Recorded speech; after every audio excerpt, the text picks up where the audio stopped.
안녕하세요. 오늘 미더데이 진행을 맡은 아나운서 이현경입니다. 반갑습니다. 아이고, 마이크가 떨어졌네요. 죄송합니다. 자, 오늘 창업 유망팀 300 경진대회는요, 2016년부터 시작돼서 올해 5번째 진행되고 있는데요. 이 경진대회는 초, 중, 고 대학생들의 창업 역량을 강화하고 또 사업화 성공 모델을 발굴하기 위한 실전 창업 경진대회입니다. 다 이 정도 정보는 다 알고 들어오신 것 같은데, 자, 다시 한번 좀 소개를 해드렸고요. 자, 현재 창업 유망팀 300 참여팀 들어와 계신가요? 들어와 계시다면 손! 들어와 계시다면 손! 창업 유망팀 300 참여팀. 들어오신 분들 댓글창에 함께 인사 나눠요. 반갑습니다. 네, 반갑습니다.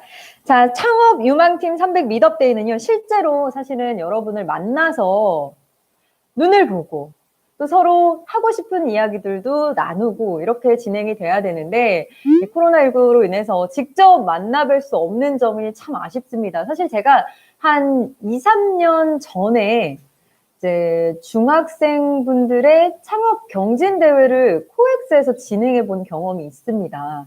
그래서 학생분들의 정말 톡톡 튀는 아이디어와 얼마나 이 창업에 대해 진지하게 생각하고 있는지를 그 행사를 통해서 조금이나마 좀 알 수 있었는데요. 아마 지금 창업 유망팀 300분들은 더 좀 심도 있게 진행을 해보기 위해서 이 자리에 함께 해주셨으리라는 생각이 들고요. 여러분의 그 진지한 마음 제가 헛된 시간이 되지 않도록 더 열심히 한번 진행을 해보도록 하겠습니다. 자, 이번 미더데이는 스타트업 관련 최신 정보 및 트렌드를 공유하는 자리로 준비가 되어 있습니다. 토크 콘서트 형식으로 이루어지며 제1회차는 투자자와의 만남이 준비되어 있습니다. 벌써 제 옆에 어떤 분이 계시는지 화면으로 다 확인을 하시고 인사도 하시더라고요.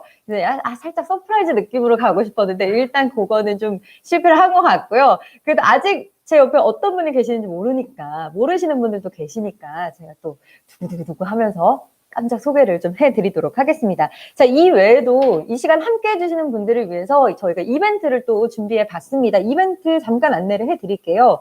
이벤트 참여 키워드와 함께 방송 본 소감 또는 출연해 주셨으면 하는 VC 관계자를 댓글로 남겨주시면 추첨을 통해서 저희가 선물을 정말 푸짐하게 드리는데요. 놀라지 마세요, 여러분. 에어팟 프로 한 대를 또 선물로 드리고 있습니다. 그리고 2018년도 도전 K-스타트업 본선 5위를 했던 학생 창업기업 팜스킨 쇼핑몰 적립금 3만 원권을 10분께 드리도록 하겠습니다. 이 두 선물에 조금의 차이점이 있는데요. 일단 에어팟 프로 한 분은요, 방송이 종료된 후에 이 방송을 보고 느낌이 어땠다, 이런 댓글을 좀 남겨주시면 방송이 종료된 후에 댓글을 남겨주셔야 합니다. 그 댓글을 보고 추첨을 통해서 에어팟 프로 한 대를 선물로 보내드리도록 하겠고요. K-스타트업 본선 5위를 했던 학생 창업기업 팜스킨 쇼핑몰 적립금 3만 원권 10분께 드린다고 말씀드렸잖아요. 이 10분은 저희가 실시간 소통을 통해서 적극적으로 참여해주신 분이나 또 인상적인 질문을 남겨주신 분들, 아까도 제 칭찬을 많이 해주시는 분들도 계시더라고요. 제 눈에 띄는 그 10분을 한번 지목해서 선물을 드리도록 하겠습니다. 댓글 많이 남겨주시고요. 함께 하는 시간이니까 그냥 이렇게 가만히 듣고 계시는 것보다는 적극적으로 또 질문도 해주시고 리액션도 해주시면 아마 선물도 받아가시고 더 좀 기억에 남는 시간이 되시리라고 생각됩니다. 자, 적립금 3만 원은요, 사용 조건이 없어요. 현금처럼 그냥 편하게 사용하실 수 있으니까요. 아마 여러분이 참여해주는 족족, 그리고 지금 아마 한 50분 정도가 들어오셨을 거라는 생각이 드는데요. 이 경쟁률이 조금이라도 낮을 때 많이 참여를 해주셔야 또 추첨이 될 확률이 올라가니까요. 네, 많은 참여를 부탁드리겠습니다.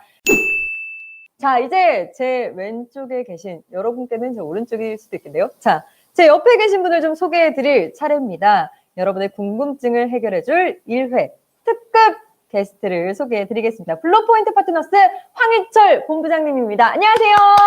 안녕하세요. 안녕하세요, 여러분. 안녕하세요. 우리 시청자분들에게 좀 인사를 부탁드리겠습니다, 본부장님. 네, 저는 블루포인트 파트너스라는 그 초기 스타트업에 시드 투자를 하는 엑셀러레이터입니다. 네, 엑셀러레이터에 서 있고요. 투자를 하고 있어요. 네. 네. 그래서 1년에 저희가 한 40대에서 50개 회사에 시드 투자를 하고, 그리고 육성, 육성이라는 건 이제 회사들을 좀 도와주는 거죠. 네. 그러니까 그들이 미처 발견하지 못했던 가치를 발견하고 혹은 또 아직 첫 창업이다 보니까 그 회사의 리스크가 어떤 게 있는지 그렇죠. 네, 잘 모르시는 네. 경우들이 있어요. 그런 부분들을 이제 다운로드 해드리면서 네, 회사가 잘 될 수 있도록 도와주는 그런 기관이에요. 지금 아마 여기 계신 시청자분들의 대부분이 첫 창업을 앞두고 불안한 마음도 굉장히 많고 내가 혹시 놓치고 있는 게 뭐가 있을까? 내가 좀 포인트를 잡아야 되는 부분이 뭐가 있을까? 굉장히 고민하고 또 걱정하는 분들이 대부분 여기 들어와 계실 거라는 말이죠. 맞아요. 아마 많은 도움을 좀 주실 수 있을 거라는 생각이 듭니다. 잘 부탁드리겠습니다. 네. 우리 시청자분들 오늘 많은 도움 주셔야 돼요, 본부장님. 네, 그럼요. 최선을 다해서 전달해드리도록 하겠습니다. 네. 자, 일단 블루포인트 파트너스라고 제가 좀 회사 소개를 해드렸는데 저도 이제 오기 전에 홈페이지를 좀 접속을 해봤거든요. 네. 근데 특이하게도 홈페이지 주소가 bluepoint.ac라고 좀 적혀 있더라고요. 저는 처음에 이게 학교 홈페이지인가라는 생각이 좀 들었어요. 좀 특별한 이유가 있나요? AC 그럼 이제 아카데미에서 학교인 줄 아시는 분들이 계시는데요. 사실 창업이란 건 우리가 학교에서 배운 적이 없어요. 그렇죠. 네. 그러다 보니까 창업을 하시는 분들에게 어떤 그런 면에서 역할을 하고자 하는 순수한 민간 기관입니다. 네. 뭐 학교는 아니고요. 저희도 투자를 하고 투자사예요. 네. 그럼요. 이 양성 기관의 모습을 띈 회사라고 좀 봐야 맞습니다. 되겠네요. 예. 그 옛날에는 연예인들도 이렇게 어떤 기획사가 없었잖아요. 꼭 그런 것처럼 비슷한 그림이라고 보시면 될 것 같아요. 네. 좀 체계적이고 조직적으로 이 사업을 하는 데 있어서도 그런 것들이 필요하지 않겠나라는 생각이 들고요. 그런 역할을 하는 기관이라고 보시면 될 것 같습니다. 일단 이 창업이라고 하는 것 자체가 홀로서기의 개념이 굉장히 크잖아요. 그렇죠. 우리 학생들 같은 경우에는 초등학교, 중학교, 고등학교, 대학교까지 쭉 소속감을 가지고 이 소속원으로서 활동을 하다가 창업을 하게 되면 약간 좀 사회에 나 혼자 남겨진 그런 기분이 들 수가 있는데 맞습니다. 이런 좀 정말 전문적인 이런 회사에서 나를 좀 서포팅 해준다. 나에 대한 뭔가 피드백을 해준다라고 하면 정말 대형 기획사처럼 되게 든든할 것 같아요. 네. 그것도 그런데 지금 말씀해 주신 것처럼 사실 창업을 했을 때 정말 너무너무 어려운 게 뭔가 하면 홀로 남겨진 거예요. 그래서 외롭고. 고독하고. 고독하고. 이제 그런 부분들이 되게 크거든요. 그래서 그런 부분들을 이제 옆에서 사실은 너무 외롭지 않게 그리고 발견되지 못한 그런 두려움 같은 거 그런 것들을 갖다가 미리 좀 알려주고 그런 것들을 조금이라도 가이드해 줄 수 있는 역할을 하는 기관이라고 보시면 될 것 같아요. 쉽게 좀 간단하게 말을 하자면 창업 기획사 같은 느낌으로 좀 받아들여야 될 것 같은데요. 또 좀 전에 본부장님께서 엑셀러레이터라고 본인을 좀 소개를 해주셨잖아요. 이 말의 뜻이 뭘까 제가 또 궁금해졌거든요. 엑셀러레이터 그러면 가속을 뭔가 가속을 시킨다는 의미잖아요. 엑셀을 밟는 것처럼. 그렇죠. 그러니까 지금 그 엑셀러레이터도 마찬가지로 이제 창업을 하고 너무 오랫동안 이제 과거에 우리나라 같은 경우도 되게 좀비 회사처럼 되게 오랫동안 그냥 사람만 있는 회사들이 되게 많았어요. 근데 그렇게 해서는 사실 성장할 수 있는 기회를 찾기가 되게 어렵거든요. 결국 잘 되는 회사들은 성장하는 속도도 굉장히 빨라요. 그래서 성장 속도를 갖다 가속화시켜준다라는 의미로 한 10년 전에 뭐 이런 말이 생겼고요. 사실은 이런 엑셀러레이터라는 말은 미국에서 먼저 만들어졌고 한국으로 한 5년, 6년 전에 한국으로 전해져서 우리나라에도 수많은 엑셀러레이터들이 있습니다. 이 가능성이 있는 아이템, 가능성이 있는 회사라면은 빠른 시간 안에 좀 확 성장을 도와줄 수 있는 그런 역할을 또 도와주시는군요. 그렇죠. 그리고 최근에는 너무너무 빨리 바뀌잖아요. 모든 것들이 기술의 발달로 인해서 저희 주변에 있는 서비스, 뭐 기술, 뭐 제품 이런 것들이 너무너무 좋아지고 빨리빨리 바뀌어요. 이런 환경에 맞춰서 스타트업이 살아남으려면 역시 빨리빨리 움직여서 빠른 성장을 해야 되거든요. 트렌드에 좀 민감한 사람만이 살아남을 수 있는 것 같아요. 자, 이 엑셀러레이터는 스타트업 성장을 촉진시켜주는 역할을 한다고 또 본부장님께서 말씀을 해 주셨고요. 2020년 7월 31일 기준으로 정부에 등록된 엑셀러레이터는 총 267개라고 합니다. 굉장히 많네요. 네, 굉장히 많습니다. 네. 최근에 국내 엑셀러레이터 최초로 코스닥 상장을 또 눈앞에 두고 계신다고 들었습니다. 혹시 블루포인트 파트너스는 다른 엑셀러레이터 회사들과의 좀 차별화가 있나요? 네. 블루포인트 파트너스는 이용관 대표님이 미국 나스닥에 상장되어 있는 MKS라는 회사에 이제 M&A를 하고 돌아보니 그 프라즘마트라는 회사였거든요. 네. 근데 초기에 너무 시행착오가 많았던 거예요. 그래서 후배들은 뭐 이런 시행착오를 겪지 않도록 하는 방법이 없을까? 이제 그러면서 사실은 기술 회사들을 중심으로 그런 부분들을 갖다가 조언을 하고 투자를 하는 회사를 만들었어요. 네. 사실 저도 창업을 했었거든요. 네. 저도 어떤 창업을 좀 하셨어요? 네, 저도 과거에 대학원생 때, 네. 박사과정 때 박사과정을 다 마치지 않고 그때 아마 이제 여기 창업을 계신 했었어요. 분들이랑 되게 비슷한 예, 나이이셨을 것 같아요.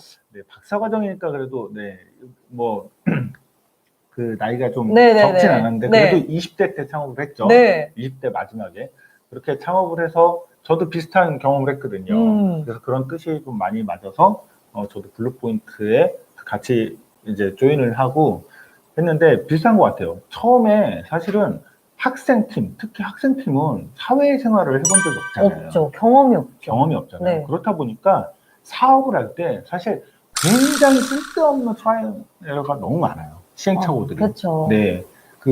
지름길을 모르니까요. 네. 지름길은 뭐 둘째 치고 필요 없는 시행착오가 너무 많은 거죠. 모르다 보니까. 사회생활을 해보지 않은 팀들이 되게 많단 말이에요. 근데 우리는 비즈니스를 해야 되는 거잖아요. 또 경영을 해야 되는 거잖아요. 그렇죠. 네. 저는 직접 경험을 하지 않고 바로 창업 전선에 뛰어드는 게 사실 그런 부분에서 시행착오가 굉장히 많을 수밖에 없거든요.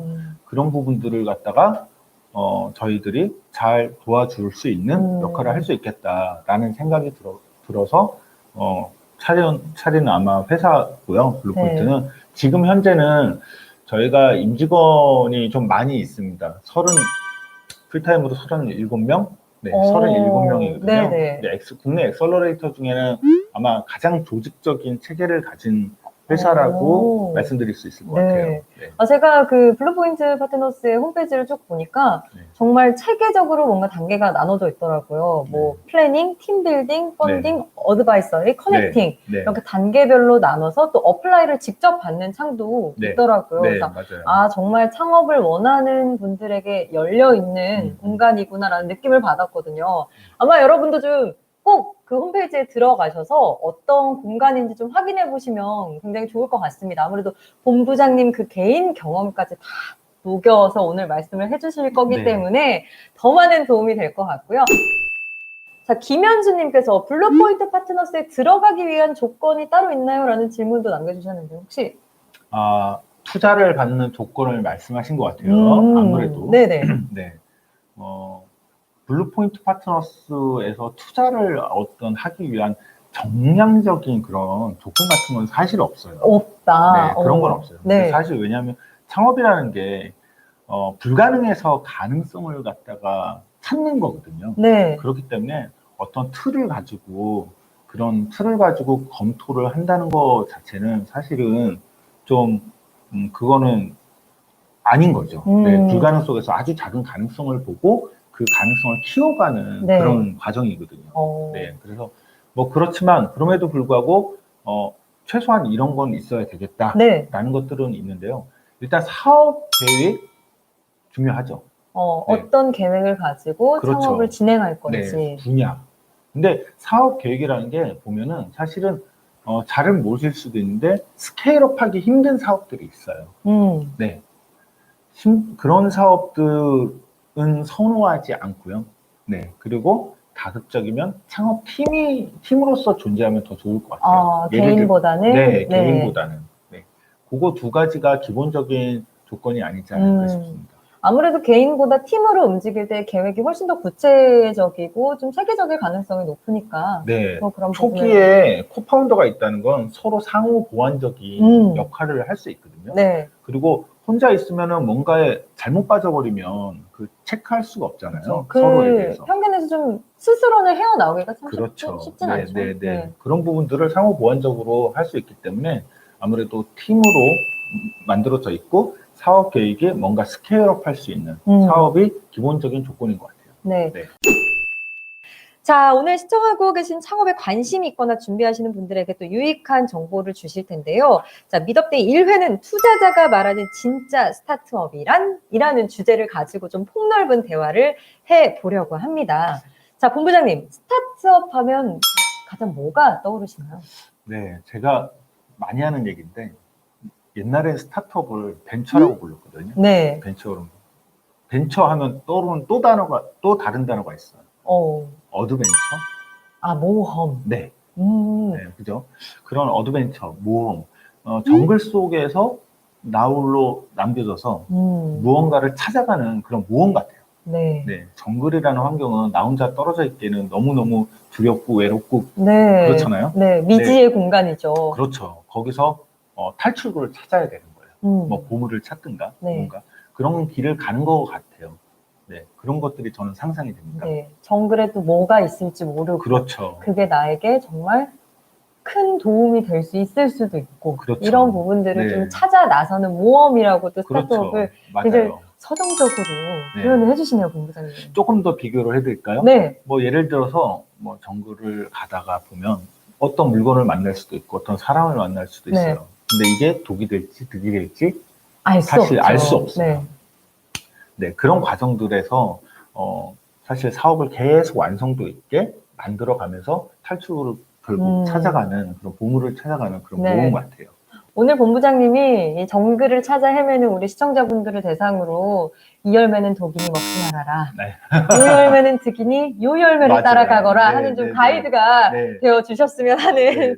바람입니다. 자, 이 스타트업을 준비하시는 많은 분들이 다 성공을 하면 얼마나 좋겠습니까? 그렇죠. 그렇지만 분명히 시행착오를 겪고 그 사이에서 또 실패를 경험할 수밖에 없는 그런 불가피한 입장들도 있잖아요. 네. 그런 요인이 뭔지 그래도 사전에 좀 알고 있다면 피할 수 있는 가능성도 또 올라가지 않을까 싶거든요. 물론 좀 여러 사례들을 다 알고 계시겠지만 공통적으로 실패하는 요인에 대해서 좀 생각해 보신 적이 있을 것 같아요. 예. 먼저 실패라는 단어 되게 사실은 두려운 단어 중에 하나인데 모험을 떠나면서 실패를 할 수 있어요. 사실 통계적으로는 굉장히 많은 사람들이 실패를 합니다. 근데 이미 도전하신 분들이잖아요. 그렇죠. 네. 저는 이 도전조차도 사실 아무나 할 수 있는 건 아니라고 생각해요. 맞아요. 네. 그래서 결과보다는 그 과정을 정말 잘 즐기시길 저 일단 바라고 성공을 하든 실패를 하든 그 과정 속에서 무엇인가 배울 수 있는 시간을 보내셨으면 좋겠어요. 그리고 실패 요인을 물어보셨잖아요. 네. 실패는 사업 계획서 같은 거 보면요. 그런 것 같아요. 저기 초기 투자 사업 계획서를 보면 얼만큼 이게 고객의 관점에서 쓰여졌나, 그리고 질의응답할 때 얼마나 고객의 관점에서 대답하나가 굉장히 중요한 것 같아요. 왜냐하면 실패 요인은 사실 고객이 원하지 않는 제품을 만들거나 고객이 원하지 않는 서비스를 만들기 때문이거든요. 대부분이. 그렇기 때문에 고객의 관점에서 우리 사업을 갖다가 얼마나 생각하느냐가 굉장히 중요한 요소인 것 같습니다. 그리고 통계적으로도 나와 있어요. 실리콘밸리에서도 통계를 내봤고 한국에서도 통계를 내봤는데 실패하는 사업들이 복귀를 해보니까 왜 실패했느냐? 네. 고객이 없어서, 시장이 없어서. 네. 그게 1번 요인이었어요. 즉 창업을 하실 때는 내가 하고 싶은 걸 하는 게 아니죠. 고객이 원하는 걸 하는 게 사업인 거예요. 근데 그런 부분들에 대해서 하다 보면 놓치시는 경우들이 다소 있는 것 같습니다. 그래서 그런 부분들을 주의해서 고민을 많이 하시면 실패의 가능성을 좀 더 줄여줄 수 있을 것 같아요. 참 그 관점을 살짝 바꾸는 게 네. 말처럼 쉬우면 얼마나 맞아요. 좋겠습니까? 네. 이 클라이언트를 먼저 생각하고 관점을 나보다는 다른 더 많은 사람들, 네. 다수의 사람들을 대상으로 뭔가를 좀 관점을 움직여야 된다는 게 참 말처럼 쉽지는 않은데 그렇기 위해서는 또 정말 다양한 사람들을 접해야 할 것 같아요. 네. 다양한 사람들을 접해야죠. 네. 그리고 다양한 사람들을 접하다 보면 사실 초기에 사실 우리가 뭔가 완성된 서비스나 어떤 제품이 없잖아요. 네. 그럴 때 우리 사업 계획에 대해서 얘기하고 우리 사업이 어떤 건지 소개하고 그러다 보면 사람들이 얘기해 줄 거예요. 네, 굉장히 다양한 관점에서 이 사업은 좋은 것 같은데 이런 점들이 보완이 필요해. 네. 뭐 그런 것들을 굉장히 많이 얘기해 줄 수 있단 말이에요. 네. 네, 그래서 다양한 사람들을 만나면서 잠재적으로 우리 고객이 될 수 있을 만한 사람들하고 많이 만나고 스킨십을 해보는 게 사업 계획을 작성하는데 굉장히 도움이 되는 부분인 것 같아요. 네. 지금 이 말씀이 굉장히 중요한 말씀이신 것 같습니다. 창업을 준비하고 계시는 여러분들에게 열린 마음으로 많은 사람들의 피드백을 좀 수용할 수 있는 그런 포용력을 가지시는 게 실패 요인을 최대한 배제할 수 있는 가장 첫 번째 포인트라고 또 말씀을 해 주셨거든요. 여러분, 포용력을 갖추실 준비 되셨나요? 지금 많은 질문들이 또 올라오고 있는데, 진아제이와이님, 생각한 아이디어가 고객이 과연 이게 원하는 것인지 아닌지 알 수 있는 대표님만의 좀 방법이 있나요? 라는 질문을 좀 해주셨어요. 잘 모르겠어요. 저는 방법이 고객하고 정말 많이 만나봐야 되는 것 같아요. 저거는. 스킨십이 가장 중요하다. 그렇죠. 네. 그리고 고객 얘기하다 보면 이 사람이 들으려고 하는지 들으려고 하지 않는지 네. 사실 들으면서 딴 알잖아요. 생각을 하는지. 그렇죠. 네. 그런 부분들 우리 알잖아요. 그럼요. 네. 그런 부분들 굉장히 중요한 것 같아요. 네. 그러면 내 말을 좀 들을 수 있게 만드는 어떤 좀 리더십도 굉장히 중요하겠네요. 그렇죠. 그리고 내가 잘 듣는 것도 중요하죠. 네. 제가 아무리 들을 자세가 안 돼 있으면 저한테 좋은 피드백을 할까요? 그렇지 않잖아요. 그렇죠. 네. 어차피 안 들어줄 건데. 그렇죠. 네, 솔직한 피드백보다는 그러니까 우리는 항상 남이 듣기 좋은 말을 괜히 남이 듣기 좋은 말을 하려고 해요. 네. 그걸 다 직설적으로 표현하지 않고 애둘러서 표현하는 것들 사람들도 많기 때문에 정말 듣기 위한 경청 그런 것들도 굉장히 중요한 것 같아요. 스킨십 하면서. 그래야지 이제 잠재 고객들이 정말 솔직한 얘기를 해줄 수 있고 그런 피드백을 다 담아내는 게 결국 사업의 출발점이 아닌가 싶습니다. 네. 당장은 이 좀 냉정한 피드백이 뼈 아플 수는 있지만 그렇죠. 그런 피드백들을 차츰차츰 이제 가슴에 새기다 보면 어느새 이게 정말 고객이 원하는 거구나 라는 걸 깨닫게 되는 시점이 오지 않을까 하는 생각이 또 드네요. 자, 다음 질문을 좀 드려볼 텐데 스타트업 시작할 때 아이템, 사람, 자금 다 중요하다고 생각하는데 이 중 본부장님이 생각하셨을 때 어떤 부분이 가장 중요하다고 생각하시나요? 저희가 좀 전에도 사실 다 말씀드렸지만 사람이죠. 왜냐하면 사람이 아이템도 생각하게 된 거고 요즘에는 그리고 또 사실 창업팀이 너무 좋고 열정적이고 그다음에 사업 아이템도 너무 좋다면 투자자들은 되게 많아요. 창업 생태계가 과거 5년, 10년 전하고는 우리나라도 너무너무 틀려졌거든요. 맞아요. 굉장히 창업하기 좋은 환경이 많이 됐어요. 그래서 자금보다는 아이템하고 그러니까 사람하고 아이템이 중요한 것 같고 그 중에서도 창업팀이 중요하죠. 자, 여기서 맨 처음에 아이템을 생각하는 게 사람이기 때문에 사람이라고 말씀드렸잖아요. 근데 조금 더 창업을 한 다음에 한 3년, 5년 후를 생각해 볼게요. 그러면 회사가 커져 있을 거 아니에요. 회사가 커졌을 때 이 창업팀 이 대표가 중요한 이유는 이 큰 회사의 리더가 되어야 되는 거예요. 이 회사를 예를 들면 지금은 코파운더 3명, 4명이었지만 사람들이 더 많이 모여서 30명, 40명이 됐어요. 그랬을 때 이 사람이 리더가 될 수 있는 자질이 있어야 되는 거고 이들을 다 이끌어 줄 수 있는 리더가 돼야 되는 거거든요. 이런 경영적인 문제는 네. 결국 그 경영자의 사람과 음. 관계가 굉장히 많은 것 같습니다. 일단 이 사람이라고 딱 집어서 말씀을 해주셨는데 이 사람이란 클라이언트들도 있을 수 있겠지만 함께 일하는 그렇죠. 파트너들조차도 굉장히 중요하다고 또 언급을 해주셨습니다.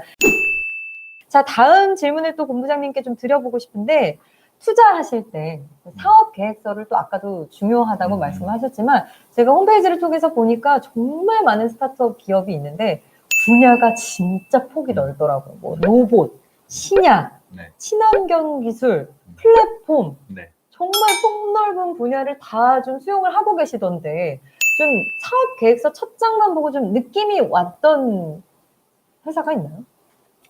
딱 어떤 회사라고 말씀드리기는 좀 그런데 공통적인 특징이 있어요. 공통적인 특징은 첫 장에서 뭔가 공감할 수 있는 뭔가 이미지가 있는 거. 공감. 네, 공감. 왜냐하면 사업 계획서를 이제 검토하는 심사역들도 투자 심사역들의 관점에서 봤을 때 공감하지 못하면 사실 이해할 수 없거든요. 그렇죠. 이 사업이 뭔지. 여기서 이 사업에서 풀고자 하는 문제가 뭔지, 무엇인지에 대해서 공감을 해야지 사실 이해하고 싶어져요. 그렇죠. 이해해야 투자하고 싶어지고. 그렇죠. 그렇죠. 그래서 공감할 수 있는 문제를 갖다 제기해주는 첫 장이 굉장히 중요한 것 같아요. 우리가 모두 생각하고는 있지만 누가 말로 꺼내지 않았던 그런 문제를 탁 제기해 줬을 때 관심이 확 생기는군요. 네, 그렇죠. 그게 사회적인 문제일 수도 있고요. 뭐 아니면 기술적인 트렌드의 문제일 수도 있고요. 최근 뭐 투자 트렌드일 수도 있고요.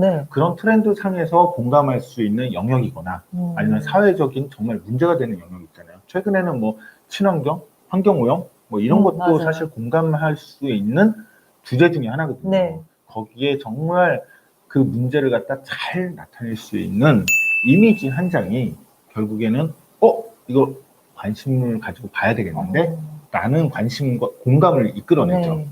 그 사업 계획서의 첫 장이 많은 것들을 좀 판가름 짓겠네요. 그렇죠. 일단 그 뒷장을 열심히 볼 거냐 아니면은 좀 훑어볼 거냐 그런 부분들에 대한 가이드가 될 수도 있죠.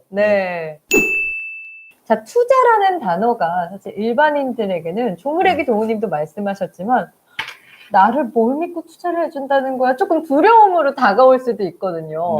내가 투자를 받으면 그만큼의 뭔가 베네핏을 만들어야 되는 게 아닐까?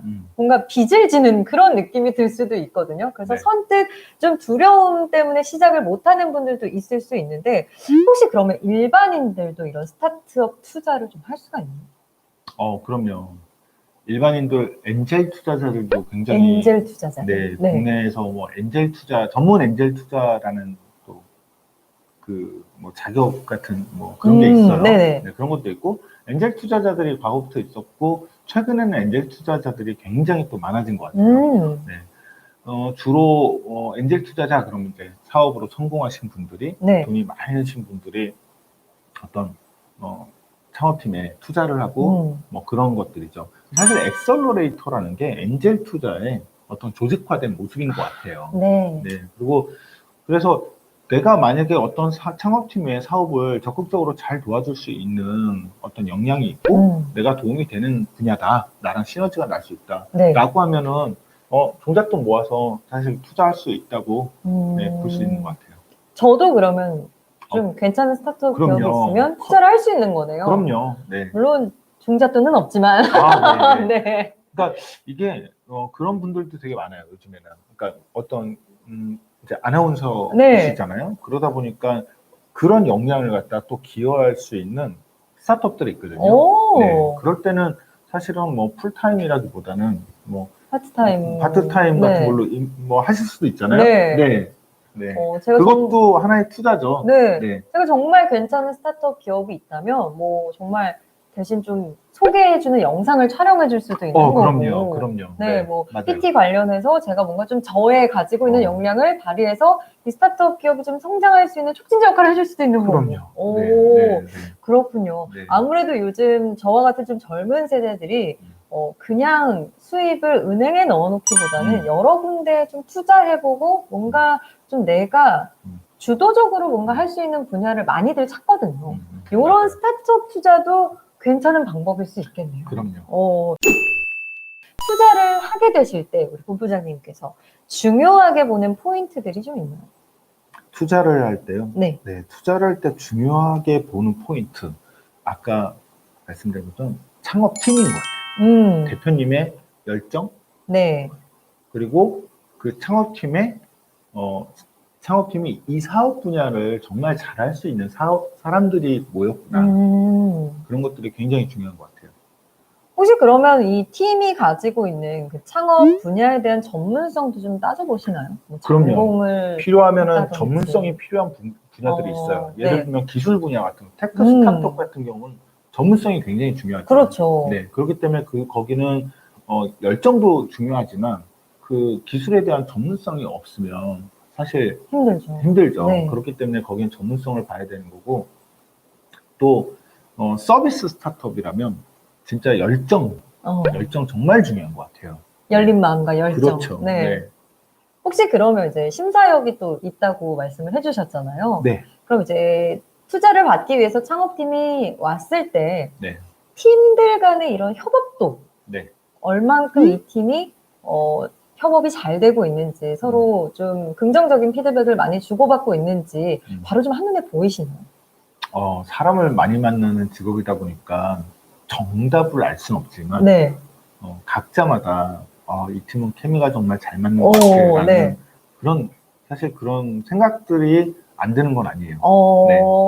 네. 이런 부분들이 심사를 함에 있어서 또 굉장히 많은 포인트가 될 수 있겠네요. 그렇죠. 네. 아마 투자 심사하시는 분들이 질문을 할 때 질문하는 이유가 대답을 듣기 위해서도 있지만 이 대답을 어떻게 하시는가를 듣기 위해서 하는 면도 있는 것 같아요. 네. 이 부분 또 우리 시청자분들이 잘 좀 적으면서 들으셔야 할 것 같습니다. 어떤 답을 하는지보다 어떻게 답을 도출해내는지 이 과정을 보신다는 말씀이시잖아요. 그렇죠. 굉장히 함께 일하는 분들과의 케미도 진짜 중요하겠네요. 자, 투자를 준비하는 회사가 굉장히 또 많을 것 같은데 사업을 딱 시작을 하고 언제 투자 유치를 좀 받는 게 좋을까요? 시기적인 부분도 고민이 많으실 것 같거든요.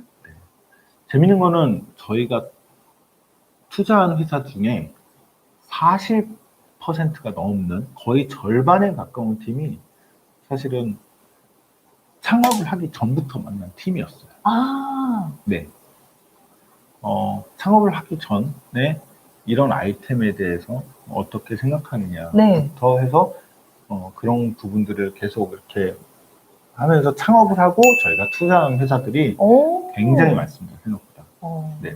근데 거기서 창업의 스테이지는 또 중요한 부분이 있어요. 예를 들면 테크 스타트업이라면 사실 창업을 했느냐 안 했느냐, 창업을 준비하는 단계냐 창업을 했느냐보다 테크 스타트업이라면 내 기술의 완성도나 준비도가 얼마나 돼 있느냐, 그런 것도 중요할 것 같고요. 서비스 스타트업이라면 우리 사업을 하는데 우리 서비스가 이런 거를 만들었을 때 이런 고객들이 반응할 거야 라는 사업 계획이 있잖아요. 이거를 증명을 했느냐, 혹은 매출로 이어졌느냐, 아니면 매출로 이어질 것 같은 실마리를 찾았느냐, 그런 것들이 훨씬 중요하다는 거죠. 창업을 한 지 3년이 됐느냐, 1년이 됐느냐, 창업하기 전이었느냐, 사실 이거보다 이런 것들이 훨씬 더 중요한 것 같아요. 시기적으로 언제가 적절한지를 찾는 것보다 내가 얼만큼 여기에 딥하게 좀 들어가 있느냐가 훨씬 더 중요하다는 말씀이시죠. 사업의 진척도가 어디에 와 있느냐가 굉장히 중요한 것 같아요. 최상일 님이 질문을 남겨주셨어요. 상대적으로 지금 여기 시청자분들도 거의 대학생이신 분들이 좀 계실 것 같은데 경험과 전문성이 좀 부족할 수밖에 없는 위치에 있는 또 학생들이잖아요. 대학생 창업팀만이 갖는 또 장점과 단점을 짚고 계실 것 같거든요. 어떤 시니어 창업팀이에요. 주니어 창업팀이에요. 근데 시니어 창업팀 중에서도 이분들은 전문가 집단이었어요. 집단이 사회적인 어느 정도의 지위도 있고 그런 분들이 창업한 팀이에요. 그리고 대학생들이 창업한 팀이에요. 이렇게 봤을 때 장단점이 굉장히 명확합니다. 근데 중요한 거는 둘 다 창업은 처음인 거예요. 아, 네. 아, 다르지 않습니다. 네. 네. 그럼 단 이들은 사회 경험을 해봤고 그 비즈니스 섹터에서 있어 봤기 때문에 그런 부분에서 기술, 시장, 경험? 네, 뭐, 경험 그런 것들이 더 있다는 거죠.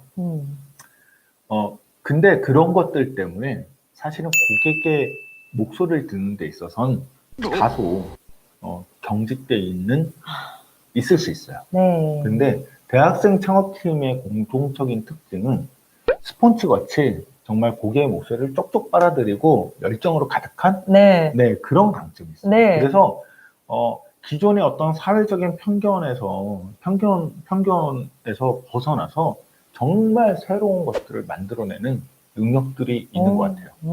사례에서도 나와요. 뭐 미국에 굉장히 유명한 스타트업들 있잖아요. 페이스북도 있죠. 뭐 스냅챗 그런 것도 있죠. 다 굉장히 젊은 사람들이 맞아요, 창업한 맞아요. 거죠. 네. 구글 같은 경우도 대학생이었고, 아니 애플도 사실 스티브 잡스가 굉장히 어린 네, 젊은 대학생 때 시절에는 대학을 중퇴하고 저기 MS도 그렇고 그렇잖아요. 네. 네, 그런 혁신적인 것들을 가만히 봤을 때 사실 굉장히 시니어들이 창업한 회사들보다는 굉장히 주니어일 때 창업한 회사들이 의외로 굉장히 많습니다. 물론 그렇다고 이들처럼 네, 학업을 다 마치지 말고 창업하라는 건 아니에요. 네네. 진짜 장단점이 명확하게 좀 갈리네요. 네. 아무리 시니어라 그래도 아까 말씀드렸듯이 우리는 창업은 다 처음이에요. 네. 그렇기 때문에 그런 것들을 빨리빨리 배워나가는 과정이 훨씬 더 중요한데, 주니어 창업팀들 같은 경우는 그런 것들을 굉장히 빨리빨리 수용해 나가고 빨리빨리 배워나가는 것 같아요. 네. 네. 제가 최근에 뭐 유튜브 동영상도 여러 개 보고 책들도 좀 보면서 그런 얘기를 들은 적이 있어요. 주차장 아이템이라고 해서 미국의 많은 청년들이 주차장에서 그렇게 이런 거 저런 걸 만져보면서 아이템들을 많이 구상하게 된다는 거예요. 그래서 그 주차장에서 나오는 그 가라지 아이템들이 정말 혁신적인 경우가 많다고 하더라고요. 네. 아마 본부장님이 말씀해주신 그 부분과 좀 일맥상통하지 않나 하는 생각도 드네요. 자, 다음 질문으로 좀 넘어가 볼까요? 자, 첫 투자를 위해 준비해야 할 중요한 3가지가 있다면 어떤 게 있을까요? 이런 질문이 있는데요. 첫 투자를 위해 준비해야 될 3가지. 네.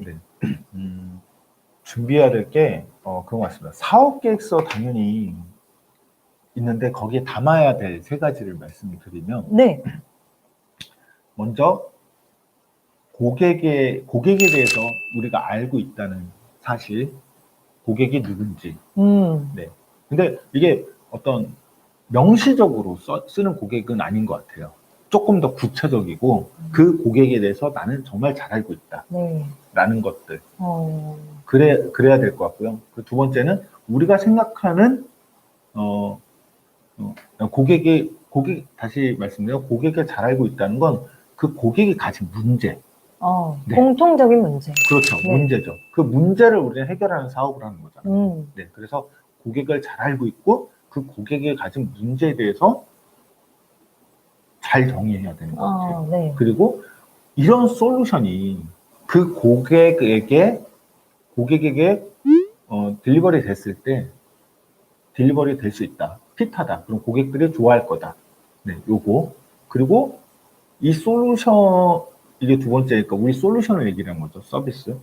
그리고 마지막은 이런 고객들이 내 솔루션이나 서비스에 정말 돈을 내고 쓸 건지. 그리고 그런 고객들이 얼마나 많은지. 뭐 요렇게만 잘 사업 계획서에 녹여낸다면 사실 완벽한 사업 계획서가 될 것 같아요. 네. 이 사업 계획서가 정말 뚝딱뚝딱 써지지를 않겠네요. 그럼요. 정말. 네, 맞아요. 정말 오랜 시간 공부하고 고민하고 네. 그러니까 뭐 명시적이어서는 안 된다 고객층이라고 말씀하셨던 거 저희가 그냥 흔히 생각하는 뭐 20, 30대 여성 이런 게 아니라 20, 30대 여성의 공통적인 문제를 가진 특정 고객층을 타겟으로 해야 된다는 거잖아요. 그렇죠. 그들의 문제나 니즈에 대해서 정말 잘 알아야지 네. 그걸 아이템으로 잡을 수 있잖아요. 그렇죠. 네. 그러니까 스타트업은 시장 조사에서 최근에 예를 들면 1인 가구가 증가하더라. 네. 그런 데서 문제를 찾는 것보다 그러면 안 되는 것 같아요. 시장의 어떤 관점이나 명시적으로 써져 있는 네. 어떤 시장 조사에 의해서 나온 그런 것보다는 그 1인 가구에 사는 사람들이 어떤 행태를 가지고 있고 어떤 고민을 하고 있고 어떤 라이프 사이클을 가지고 있고 네. 그 고객 한 명 한 명이 가진 문제를 들여다볼 수 있어야지 사실은 좋은 솔루션이 나오는 것 같아요. 그렇죠. 네. 요즘에는 또 워낙 개인 플랫폼도 워낙 활성화가 돼 있고 SNS도 정말 많은 사람들이 이용을 하기 때문에 진짜 좀 공부를 하려고 하면 사실 정말 좀 시장 조사를 옛날보다는 조금 더 편안하게 그렇죠. 좀 직접적인 도움을 받을 수 있지 않나 하는 생각도 들어요. 네. 또 젊은 분들은 그런 거에 접근하기가 훨씬 더 좀 용이하잖아요. 그렇죠. 자, 여러분 이 부분도 굉장히 잘 좀 기억을 해두시면 사업 계획서를 쓰실 때 많은 도움이 되지 않을까 하는 생각이 드네요. 부장님은 이제 수많은 회사에 좀 투자를 하셨을 것 같은데 네. 좀 기억에 남는 회사가 좀 있나요? 첫 만남이 기억에 남는다거나 아니면 진행하면서 굉장히 생각지도 못한 부분을 캐치해온 뭐 회사가 있었다거나 아니면 기대를 많이 하지 않았는데 훨씬 더 큰 성장을 이뤄낸 회사라거나 뭐. 네. 어떤 특정 회사를 지칭하기는 좀 고민스러운데요. 네. 어떤 회사가 있었냐면 처음에 이제 만나게 됐는데 네. 이 스타트업에 대해서는 너무 모르시는 거예요. 어떤 사업 아이템도 있고 고객에 대해서 굉장히 준비를 잘 하고 계세요. 네. 근데 스타트업의 어떤 생태계 이런 부분에 대한 그리고 그 스타트업뿐만 아니라 경영, 사업 이런 부분에 대해서 너무 잘 모르고 계셨어요. 그리고 투자도 잘 모르고 계셨죠. 네. 투자 펀드레이징이 어떻게 돼 가는 네. 건지, 그 수익금을 어떻게 받고 어떻게 지분 다이비션이 돼야 되는지, 이런 것들에 대해서 너무 지식이 없으셨어요. 근데 그런 것들을 굉장히 빨리빨리 흡수하고 수용해 나가는 그런 모습을 봤을 때 그 다음번 미팅 때 그런 것들을 확 보여주셨거든요. 그렇게 굉장히 단기간에 빨리 성장하는 그런 팀들을 만났을 때 굉장히 인상적이었던 것 같아요. 항상 이런 것뿐만이 아니라 사업 아이템도 마찬가지였어요. 예를 들어서 지난주에 봤는데 이번 주에 봤어요. 일주일밖에 시간이 지나지 않았는데 그 사이에 그 전에 있었던 피드백들, 그러니까 이런 것들은 더 필요하지 않을까요? 이런 관점에서 보는 건 어떨까요? 이런 피드백들에 대해서 일주일 만에 그걸 갖다가 다 막 디벨롭 해보고 찾아보고 고민한 흔적들을 막 보여주시는 거예요. 네. 그런 팀들이 일주일 만에 그렇게 많이 발전할 수 있다면 1년이면 어마어마한 발전이거든요.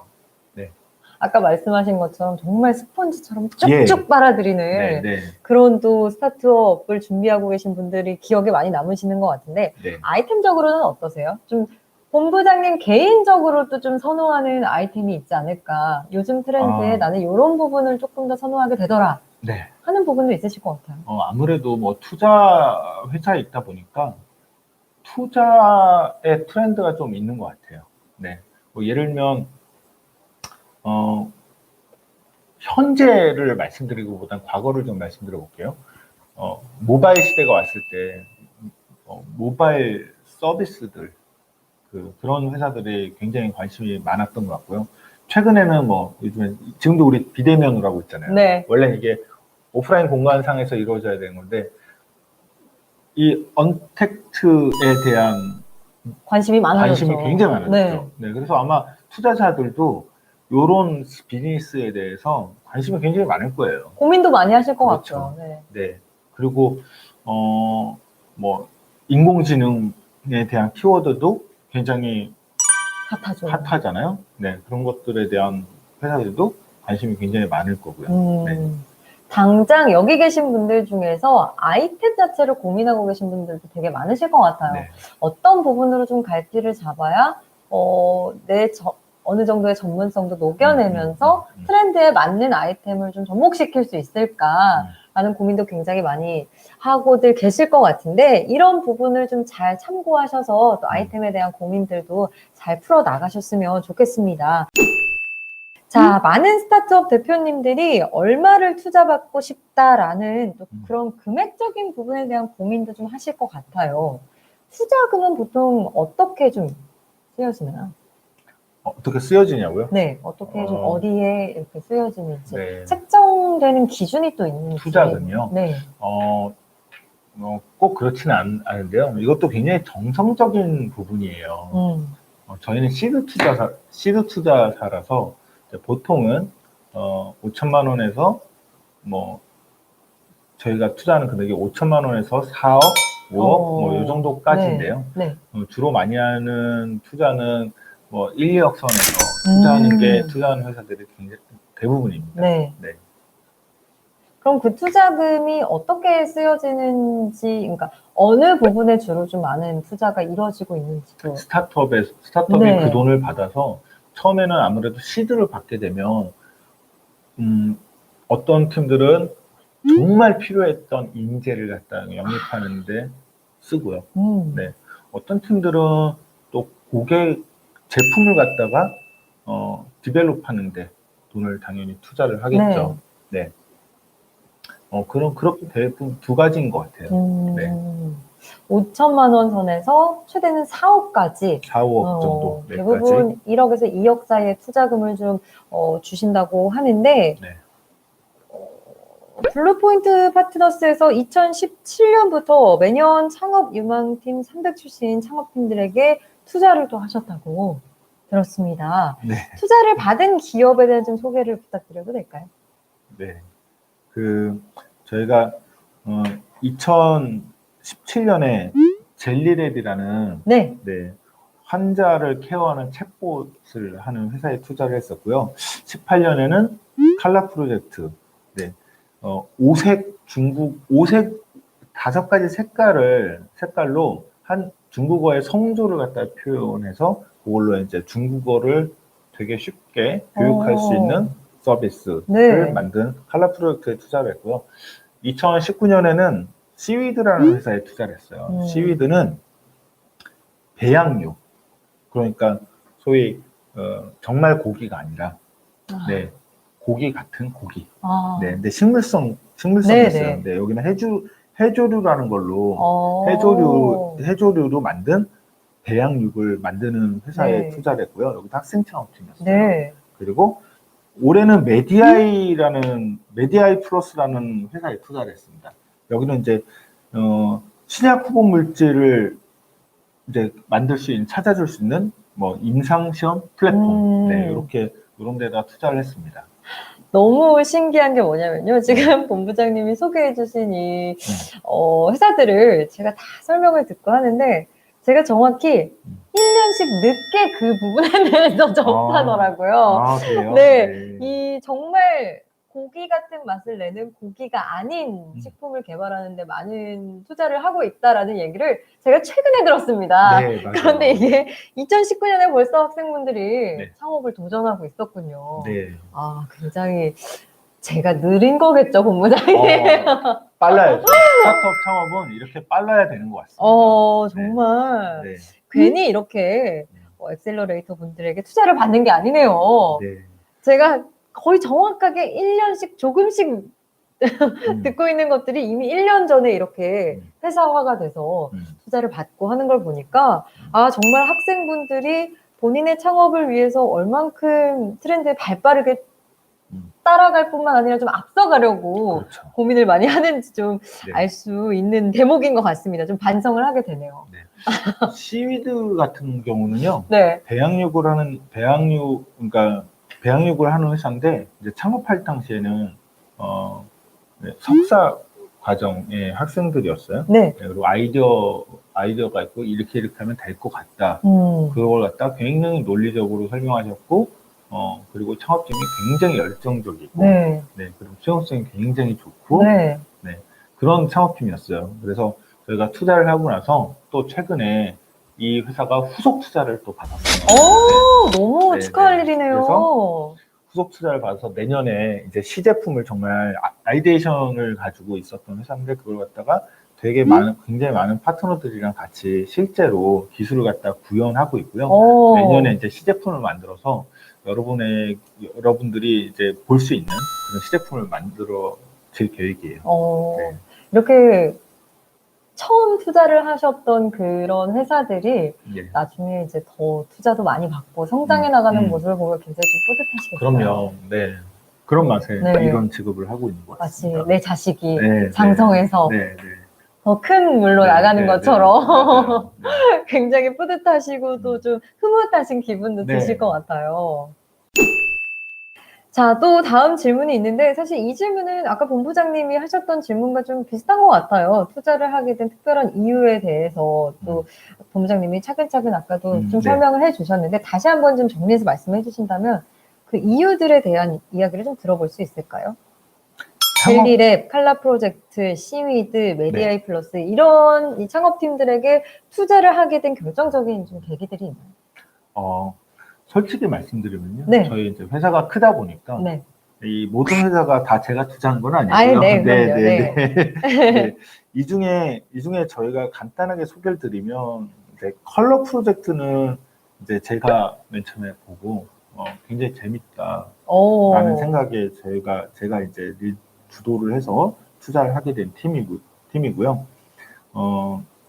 여기는 그래서 이 팀에 대해서 말씀드릴게요. 이 팀은 아까 잠깐 소개드렸는데 5가지 색깔로 중국어를 되게 쉽게 배우게 네. 할 수 있는 그런 팀이었거든요. 근데 사실 온라인 서비스예요. 물론 지금은 이제 굉장히 많이 아직 알려지진 않았지만 온라인 서비스로 앱이죠. 앱으로 네. 중국어를 쉽게 배우게 하는 서비스를 하겠다라는 거였는데 그 전에 이미 이 창업팀 대표님이 이거를 갖다가 검증하기 위해서 오프라인에서 굉장히 많은 것들을 하셨어요. 예를 들면 이분이 아주 어렸을 때 중국어를 이분은 중국어를 전공하지 않았어요. 네. 대표님은 중국어를 배운 거예요. 근데 그 배우는 과정 속에 자기만의 어떤 팁이 있었던 거죠. 중국어의 성조를 갖다 색깔로 표현하자. 여자분이거든요. 여자 대표님이세요. 근데 성조로 표현하자. 그래서 그 성조를 누구보다도 빠르게 익혔다 그러더라고요. 네. 지금은 중국인처럼 정말 네이티브처럼 정말요? 네, 중국어를 하시는데 네. 그걸 갖다가 나중에 중국어를 나중에 가르치게 된 거예요.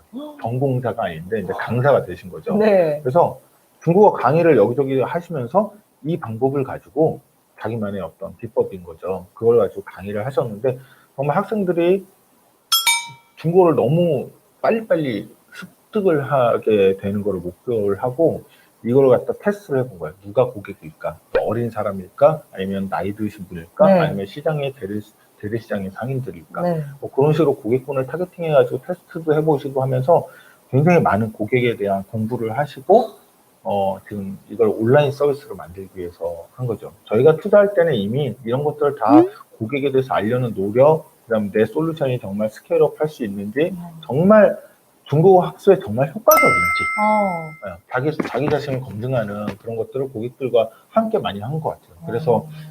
그래서 이제 투자하게 됐습니다. 네. 네. 그리고 시위드 같은 데는 네. 그렇죠. 이게 너무 핫한 분야예요. 특히 미국에서 네.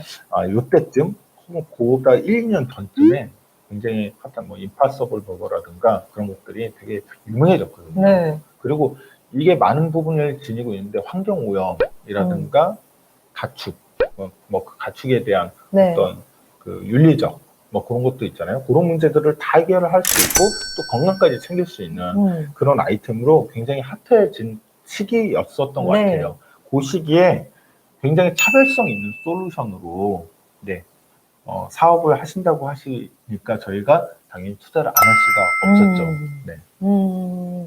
확실히 대표님이 직접 또 시행착오를 겪어서 내가 하고자 하는 걸 이만큼 나도 이뤄냈다라고 네. 하면 신뢰감이 완전 맞아요. 많이 생길 것 같아요. 네.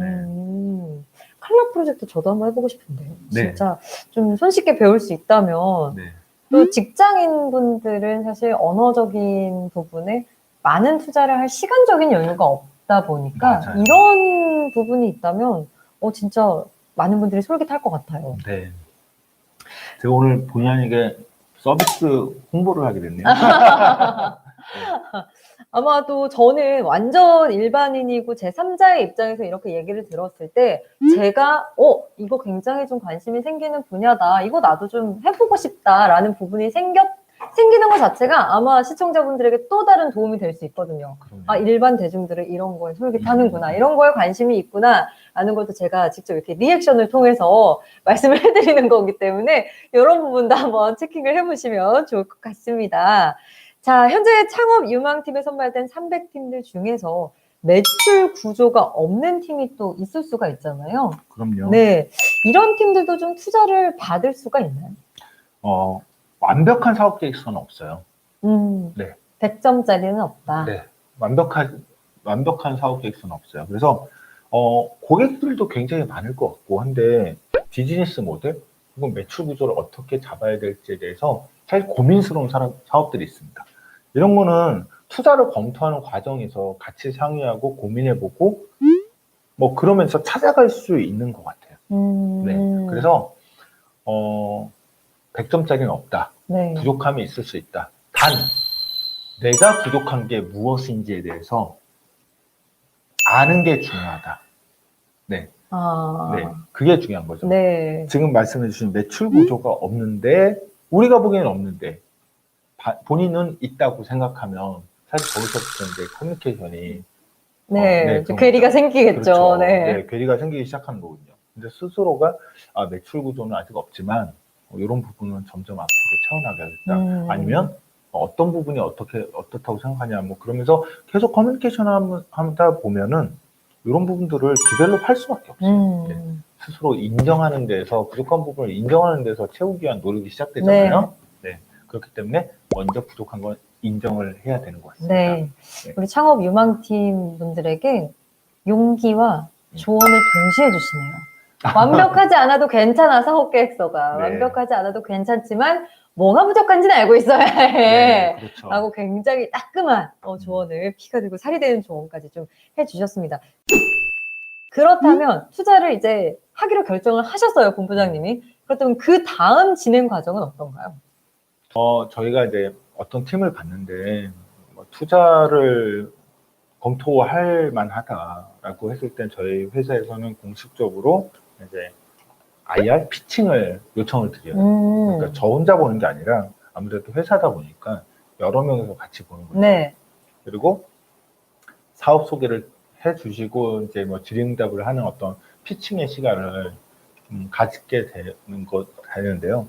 그걸 통해서 저희는 내부적으로 예비 투심 같은 역할을 해요. 그래서 거기서 이제 다양한 컨선이 나오고 보완점이 생각나고 이런 부분은 좀 걱정되는데요. 이런 건 좋은데요. 이런 것들이 저희 집단으로 심사역들끼리 모여가지고 의논을 하는 거죠.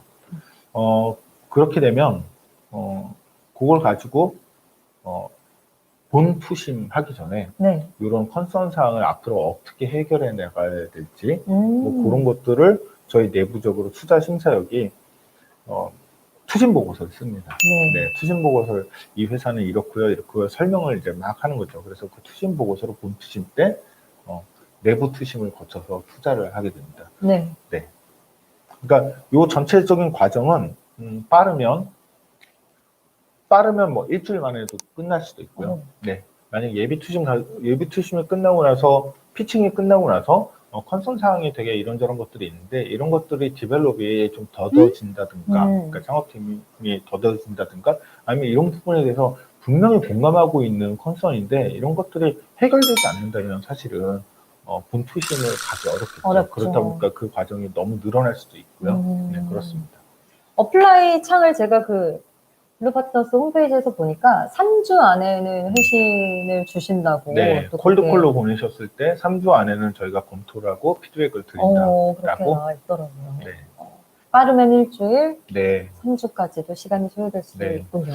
저희가 1년에 콜드콜로 들어오는 회사들이 굉장히 많아요. 네. 얼마나 많겠어요. 네. 그래서 사업계획서가 그 홈페이지를 통해서 들어오는 회사들만 해도 거의 1000개 가까이 사업계획이 들어오거든요. 그렇다 보니까 그럼에도 불구하고 저희는 이제 프로세스를 만들어 놔서 모든 사업계획서를 심사역들이 열어봅니다. 네, 열어보고 검토를 하고 피드백을 해드려요. 네. 네, 아, 그래서 피드백까지. 네, 네, 정확하게는 홈페이지를 통해서 어플라이를 하시면 저희가 내부적으로 검토를 계속 진행할 예정인지 아니면 검토를 못하겠다라는 건지 그런 것들이 피드백이 될 수 있도록 네. 시스템이 만들어져 있어서 네네. 네. 자, 이렇게 제가 준비한 질문들을 본부장님과 좀 이야기를 나눠봤는데요. 자, 이번에는 이제 여러분들이 궁금하셨던 분들을 저희가 다 댓글을 남겨주셨던 부분들 잘 정리를 해봤거든요. 아이디와 함께 질문을 추려서 본부장님께 전해드리는 Q&A 시간을 갖도록 하겠습니다. 본부장님 준비되셨나요? 네. 고나무님께서 남겨주신 질문인데요. 플랫폼 비즈니스가 지나치게 많다는 느낌이 있습니다. 학생들이 진행할 수 있는 사업은 제한되어 있고요. 그럼에도 불구하고 성공했던 온라인 플랫폼 사례들이 있을 것 같은데요. 투자를 하시면서 이런 성공한 플랫폼 사업들의 특징은 무엇이었는지 궁금합니다. 블루포인트 파트너스는 6년밖에 안 돼서 저희 회사에서 가장 오래된 회사가 6년밖에 안 되는 회사들이에요. 투자한 회사들이. 그렇다 보니까 아직 사실 온라인 플랫폼으로 성공한 사례들은 저희 회사보다 외국에 있는 것 같은데 네. 예를 들면 여러분이 많이 아시는 우아한 형제들의 배달의 민족이라든가 마켓컬리라든가 네. 그런 것들이 있겠죠.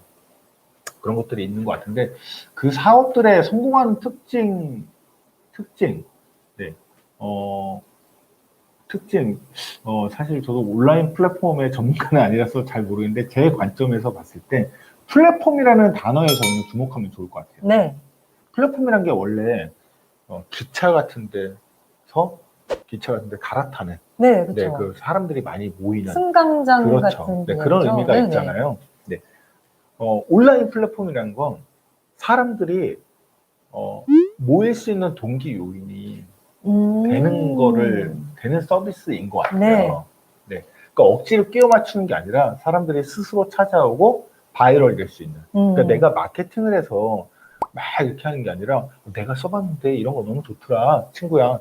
막 이렇게 소개하는 바이럴이 될 수 있는 이런 플랫폼이 진짜 성장성이 좋고 좋은 사업인 것 같아요. 네. 소개를 받을 수도 있지만, 나 이런 거 좀 필요한데, 이런 플랫폼이 있네. 스스로 찾아갈 수 있는. 그렇죠. 스스로 찾아가거나 아니면 옆에 친구가 떠들어주고 말을 해줄 수 있는 그런 거죠. 네. 그래야지 내가 온라인 플랫폼으로 들어갈 거 아니에요. 네. 찾아가죠. 네. 요즘에는 어플에 대한 접근성은 그 어느 네. 때보다 너무 편리하기 때문에 네. 내가 마케팅을 하기보다는 많은 사람들이 알아서 찾아줄 수 있는 그렇죠. 그런 맞아요. 게 가장 중요하겠네요. 플랫폼. 네. 마케팅을 아무리 해도 내가 필요 없으면 안 들어가거든요. 그렇죠. 네. 사실 깔았다고 하더라도 사실 접근하는 것만큼 제거하는 것도 쉽잖아요. 맞아요. 네. 네. 이 지속성이 떨어진다면 맞아요. 성공하기가 힘들겠죠. 그렇죠. 네. 그러면 마케팅으로 돈 쓰고 사실은 고객들도 안 모이고 그러면 아무 소용이 없잖아요. 네. 그래서 바이럴 팩터가 저는 이 온라인 플랫폼 사업에서 굉장히 중요한 요소인 것 같습니다. 송님께서 남겨주신 질문인데요. 네, 최근 들어 점점 주니어 창업을 장려하고 있다고 느껴집니다. 블루포인트 파트너스의 동창 2기에서는 어떤 이유로 주니어 창업자들의 도전을 환영하는 건지, 또 같은 조건에서 주니어 창업과 시니어 창업 중 어느 쪽을 선호하시는지 궁금해 하십니다. 그런 부분인 것 같아요. 같은 조건에 있을 때 주니어 창업과 시니어 창업 중 어느 쪽을 선호하시는지. 같은 조건이라면 선호하는 게 있을까요? 네, 같은 조건이라면 선호를 이제 나이가 많은 사람과 적은 사람 요거밖에 없는 거잖아요. 사회 네. 경험이 좀 많은 사람과 근데 그거조차 같은 조건이라고 한다면 나이는 전혀 상관없는 것 같습니다. 네. 아까 말씀드렸지만 창업은 누구나 처음이잖아요. 대부분 사람들에게. 네. 서로의 강점과 강점을 잘 살리고 단점을 잘 보완하면 좋을 것 같고요. 저는 사실은 주니어 창업팀과 시니어 창업팀을 어느 쪽을 선호하는지에 대해서는 좋은 질문인지 사실 잘 모르겠어요. 네. 거기에 따른 선호도는 너무 백치이기 때문에. 네. 저는 없습니다. 네. 같은 조건이라는 말이 약간 좀 애매하게 느껴질 수 그렇죠. 있겠네요. 네, 네. 그렇다면 송님이 또 이런 얘기를 해주셨어요. 최근 들어 점점 주니어 창업을 장려하고 있다고 느껴지신다고 하거든요. 이 네. 부분에 대한 본부장님 생각은 어떠세요? 그런 것 같습니다. 정부에서도 그렇고 네. 창업 생태계가 너무 좋아지다 보니까 주니어 창업팀들도 굉장히 창업을 많이 하고 있는 것 같아요. 단 무모한 도전은 용기 있는 도전을 해야 되는데 무모한 도전을 하시는 건 저는 권유드리지는 않습니다. 네. 네. 본인의 어느 정도의 신념과 좀 그렇죠. 기조가 있어야 네. 용기 있는 도전으로 좀 받아들여질 수 있을 것 같은데요. 투자를 받고 나면 사업의 방향성이 투자자가 원하는 방향으로 좀 끌려가게 되는 경우가 있고, 좀 간섭과 일주일에 한 번씩 쓰는 보고서 등으로 인해서 투자를 좀 두려워하고 있는 창업자들이 있다고 합니다. 이런 사실이 정말인지, 이런 부분들이 정말인지, 그리고 그것에 대한 견해가 어떤지 여쭤보고 싶습니다. 네. 저도 사실은 박사과정 때 창업을 했을 때 네. 투자자를 도망다녔어요. 네. 네. 굉장히 오래전 일이니까 네. 그렇지만 그때 저도 저런 비슷한 얘기를 들은 거예요. 투자자들은 투자하면 간섭하고 그런 된다. 그런 얘기를 듣고 안 받을래요. 이러고 이제 그랬었거든요. 네네네. 근데 지금 생각하면 굉장히 잘못 생각한 것 중에 하나예요. 그러니까 저 결국에 이제 투자를 그때도 받긴 했는데 투자자들이 이제 조언을 하는 것과 간섭을 하는 거에 대한 그 차이를 좀 알았으면 좋겠어요. 네. 네. 저도 누군가는 어떤 투자자는 사실 간섭을 하는 걸 수도 있고, 어떤 창업팀들은 사실 그걸 간섭이라고 느낄 수 있겠지만, 투자자들이 원하는 방향은 사실 하나예요. 회사가 잘 되는 방향을 원해요. 네. 그렇기 때문에 간섭으로 표현하든 조언으로 표현하든 뭔가 커뮤니케이션이 되는 거거든요. 그 회사가 잘 되는 방향으로 고민스러운 부분들을 서로 얘기하는 거를 간섭으로 받아들인다면 투자를 안 받으시는 게 당연히 좋고요. 네. 그걸 정말 조언으로 받아들이신다면 여러분들의 하시는 사업에 도움이 되실 수 있다고 저는 생각이 돼요. 아무래도 이런 걱정들을 하시는 부분이 연령대가 아직은 많지 않은 젊은 창업가들이기 때문에 이런 부분에 있어서 더 좀 두려움을 많이 느끼시는 것 같아요. 본부장님이 말씀하신 것처럼 목표가 같은 사람들이 모인 거잖아요. 투자가들과 창업가들은. 그렇죠. 그 부분을 좀 잊지 마시고 간과하지 마시고 좀 두려움을 이겨내셨으면 좋겠다는 생각이 드네요. 좀 전에 한 질문에서 하나를 더 추가를 한다면 좋은 투자자를 만나는 거 좋죠. 그게. 사실은 투자자들도 되게 결이 틀린 것 같아요. 창업팀이 굉장히 다양한 사람들이 있는 것처럼 투자자들도 굉장히 다양한 사람들이 있거든요. 그래서 나랑 핏이 정말 잘 맞는 사람을 만나는 게 좋습니다. 그러니까 억지로 투자를 받기 위해서 돈을 받고 나랑 결도 안 맞는데 자꾸 스킨십을 하려고 그러면 불편하잖아요. 서로. 그리고 내 사업을 정말 잘 도와줄 수 있고 내 사업을 이해하고 있고 내 사업을 응원하는 투자자들을 만난다면 여러분들이 하시는 사업에 간섭으로 느끼시지 않고 조언으로 느끼실 거예요, 아마. 그렇지만 너무 이렇게 결도 안 맞고 그런데 억지로 이렇게 투자에 이렇게 돈 필요해서 돈만 받고 나는 간섭받기 싫어. 그다음부터 전화 안 하고 연락 안 했으면 좋겠어. 내가 알아서 할게. 내가 알아서 할게. 이거는 이렇게 하면 어떤 얘기가 돼도 간섭이 되는 거죠. 그죠? 네. 그렇기 때문에 열린 마음으로 접하시면 좋을 것 같아요. 이 결이 맞는지 나와 생각이 같은지 아닌지를 알려면 사실 대화를 하는 게 가장 중요하잖아요. 이게 혹시 간섭할까봐 두려운 마음에 지레 피하신다면 이 사람이 나의 사업을 정말 응원하고 서포트해줄 사람인지 아닌지도 알아차리기 전에 그 기회를 날릴 수가 있겠다는 생각이 드네요. 그렇기 때문에 두려워서 피하거나 좀 지레 이거는 간섭일 거야 라고 생각하시기보다는 충분한 대화를 하고 또 커뮤니케이션을 하는 게 좀 가장 중요할 것 같다는 생각이 드네요. 자, 좋은 질문 남겨주셔서 감사드리고요. 자, 다음 질문으로 좀 넘어가 보겠습니다. 박성민님께서 질문을 남겨주셨네요. 처음 사업을 시작할 때 자금이 부족하기 때문에 인프라 구축이 정말 어려웠습니다. 또 사업 관리에 있어서 구조화시키는 것이 쉽지 않았는데 구조화와 인프라 구축에 있어서 좀 빠르고 효과적으로 할 수 있는 방법이 있을까요? 라는 질문을 남겨주셨는데 이 질문도 굉장히 네. 폭넓은 질문인 것 같다는 맞아요. 생각이 드네요. 난해하죠. 네. 사업 자금이 부족해서 이제 구조화와 인프라라는 거는 뭔가 투자를 해서 뭔가를 하는 것 같아요. 근데 그게 결국에는 자금으로 해야 되는 거면 저건 방법이 없는 거죠, 사실은. 네. 일단 투자를 받기 위한 최소한의 인프라는 갖춰져야. 네, 그렇죠. 네. 그리고 좀 린하게 할 수 있는 방법들이 있는 것 같아요. 그러니까 예를 들면은 어떤 기자재를 나는 꼭 사서 이거 가지고 실험해야 돼? 네. 빌려서 할 수도 있거든요.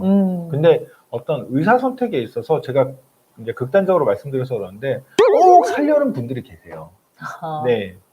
뭐 그런 것처럼 그런 것들은 좀 린하게 생각하면 좀 빌려서 한다거나 뭐 내가 어디 좀 불편하지만 어디 가서 한다든가. 네. 당장 필요한 인프라가 필요하더라도 그런 식으로 활용하시면 좀 더 린하게 빠르게 할 수 있는 것 같습니다. 네. 뭐가 더 중요하고 뭐가 더 차순으로 중요한지 좀 우선순위를 정하고 그리고 나서 좀 유연하게 대처하는 게 필요할 것 같다고 또 대답을 해주셨습니다. 자, 마지막 질문이 될 것 같습니다. 자, 마지막 질문인데요. 이동규님께서 남겨주신 질문이네요. 플랫폼 서비스의 경우 개발 비용뿐만 아니라 운영하기 위한 또 차후에 또 비용이 많이 필요한데 대학생 창업팀이 이러한 부분을 좀 해결하기 위한 돌파구가 있을까요? 라는 질문을 남겨주셨습니다. 플랫폼에 대한 관심이 많으신 거 아니에요? 네. 어떤 사업은 투자 없이 과실을 딸 수는 없잖아요. 네, 사업을 진행할 수는 없어요. 그렇기 때문에 어떤 사업이든 플랫폼 비즈니스든 뭐 테크 비즈니스든 서비스든 뭐가 되든 간에 비용이 필요해요. 근데 대학생 창업팀에 할 수 있는 돌파구가 있을까요? 네, 첫 번째가 아마 그래서 저희 같은 투자자가 있는 것 같고 요즘에는 정부 지원 사업들도 굉장히 많잖아요. 맞아요. 네, 그런 것들을 잘 나한테 맞는 사업들에 어플라이 하셔가지고 그런 지원도 많이 받으시면 좋을 것 같습니다. 네. 많은 정보를 최대한 다양하게 찾아보는 게 아마 돌파구가 되지 않을까 하는 생각이 들고요.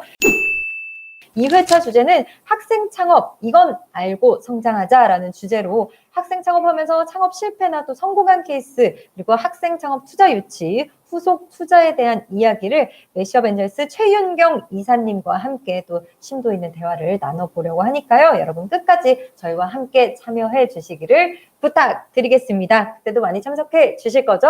아마 제가 여러분과 또 함께 하게 될 테니까요. 많은 참여를 부탁드리면서 자, 이제 인사를 좀 드릴까요, 본부장님? 네, 먼저 좀 인사를 해주실까요, 시청자분들께? 네. 좀 어색한 시간이었는데 덕분에 잘 시간을 보낸 것 같습니다. 네, 계속해서 우리 창업하는 학생분들에게 많은 조언과 도움을 주시기를 부탁드리겠습니다. 오늘 함께 해주셔서 감사합니다. 네, 고맙습니다. 자, 그럼 여기서 인사드리도록 하겠습니다. 저는 지금까지 이현경이었고요. 미더데이 2회차에 찾아뵙겠습니다. 여러분 감사합니다.